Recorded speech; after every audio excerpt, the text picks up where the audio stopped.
बिस्मिल्लाहिर्रहमानिर्रहीम। हज़रत उमर फ़ारूक रज़ी ताला अन्हो, नाम उमर, कुनियत अबू अब्दुल्ला, लक़ब फ़ारूक, विलादत 40 क़ब्ल हिजरी, वालिद ख़िताब बिन नफ़ैल, वालदा ख़त्मा बिनते हशाम, पेशा जिहाद व सियासत, वफ़ात 23 हिजरी, मरोयात 537। कुर्बान जाऊँ उस हज़रत उमर फ़ारूक रज़ी ताला अन्हा के, जब खलीफा वक्त बने तो दरियाए नील की तरफ कुछ लोग एक लड़की को दुल्हन बनाकर ले जा रहे थे। उमर फ़ारूक ने पूछा, इस बच्ची को कहाँ लेकर जा रहे हो? लोगों ने कहा, या अमीरुल मोमिनीन, हर साल किसी ना किसी कुंवारी लड़की को दुल्हन बनाकर इस दरिया के बीच में खड़ा करते हैं, तब ये दरिया बहता है, वरना नहीं बहता। हज़रत उमर फ़ारूक ने कहा, बच्ची को वापस ले जाओ, बच्ची का क्या कसूर है? एक ख़त लिख कर देता हूँ, वो दरिया तक पहुँचाओ। हज़रत उमर फ़ारूक का ख़त जैसे ही दरिया को मिला, दरिया ने बिला ताख़ीर बहना शुरू कर दिया और इतना ज़ोर से बहने लगा कि पानी किनारों तक आ पहुँचा। यही हज़रत उमर फ़ारूक रज़ी ताला अन्हो एक दफ़ा मस्जिद नबवी में मिंबर नबी सल्लल्लाहु अलैहि वसल्लम पे जुम्मे का खुतबा इरशाद फरमा रहे थे कि अचानक ज़मीन के अंदर ज़लज़ला आ गया, ज़मीन हिलने लगी। हज़रत उमर फ़ारूक रज़ी ताला अन्हा ने लोगों को ये नहीं कहा कि मस्जिद से बाहर निकलो, मस्जिद कहीं गिर ना जाए।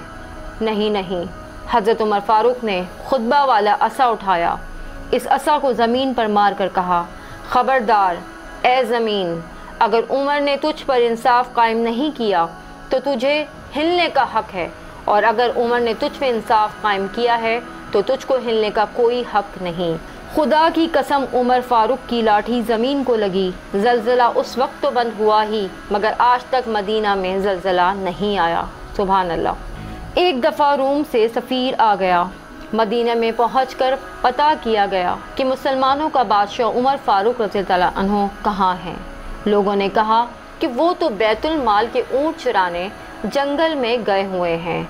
रूम का सफ़ीर हैरान हुआ कि वक्त का हाकिम ऐसा भी होता है क्या? हज़रत उमर फ़ारूक रज़ी ताला अन्हो से कुछ मुल्की मामलात पे बात करनी थी।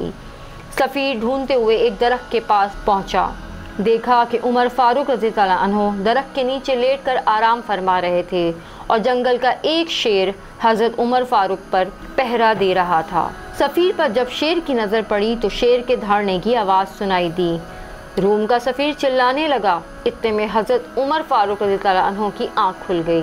पूछा, क्या बात है, क्यों चिल्ला रहे हो? सफ़ीर ने कहा, वाह उमर, तेरी हुक्मरानी के जंगल के शेर भी तेरी ड्यूटी दे रहे हैं। इस पर हज़रत उमर फ़ारूक रज़ी ताला अन्हो ने ऐसा जुमला कहा कि सोने की तार से लिखा जाए फिर भी कम है। फरमाया, जो भी हमारे नबी मोहम्मद मुस्तफ़ा सल्लल्लाहु अलैहि वसल्लम की ग़ुलामी इख्तियार करता है, इसकी कदर जंगल के जानवर भी पहचानते हैं। रूम के सफ़ीर ने बातचीत की और चला गया। दूसरे दिन सुबह हुई। हज़रत उमर फ़ारूक रज़ी ताला अन्हो पानी के मशकीज़े भर के गरीबों के दरवाज़ों पर पानी पहुंचा रहे थे तो ग़ुलामों ने कहा कि अमीरुल मोमिनीन, ख़जाने से हम भी तनख्वाह लेते हैं, आप हुक्म करें, हम पानी भर लेते हैं। इस पे हज़रत उमर फ़ारूक रज़ी ताला अन्हो ने कहा, बराबर आप ठीक कह रहे हो, मगर कल रूम का सफ़ीर आया, इसने मेरी थोड़ी सी तारीफ़ कर दी, उससे मेरे नफ्स में कुछ बड़ाई आ गई। अब गरीबों का पानी भर के अपने नफ्स को सज़ा दे रहा हूँ।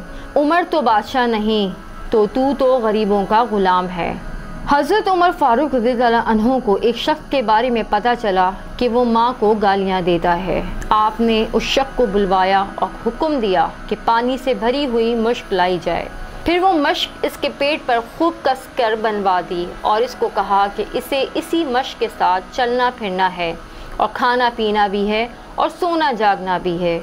एक दिन गुजरा तो वो बंदा बिलबिलाता हुआ हाजिर हुआ कि इसको माफ़ कर दिया जाए, वो आइंदा ऐसी हरकत नहीं करेगा।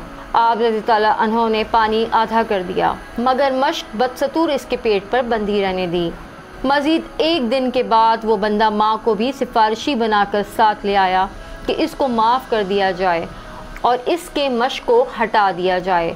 वो 2 दिन से तो ना तो सो सका है और ना ही ठीक से खा सका है। آپ نے اس کی ماں کی طرف اشارہ کر کے فرمایا کہ اس نے تجھے پیٹ کے باہر نہیں بلکہ پیٹ کے اندر اتنے ہی وزن کے ساتھ 9 ماہ اٹھا کر رکھا ہے، نہ وہ ٹھیک سے سو سکتی تھی اور نہ ٹھیک سے کھا سکتی تھی، پھر تو اسے موت کی سی اذیت دے کر پیدا ہوا اور 2 سال اس کا دودھ پیتا رہا، اور جب اپنے پاؤں پر کھڑا ہوا تو اس کا شکر ادا کرنے کے بجائے اس کے لیے تیرے منہ سے گالیاں نکلتی ہیں۔ اگر آئندہ یہ شکایت موصول ہوئی تو تجھے نشان عبرت بنا دوں گا۔ اس عمر فاروق رضی اللہ تعالی عنہ پر لاکھوں سلام۔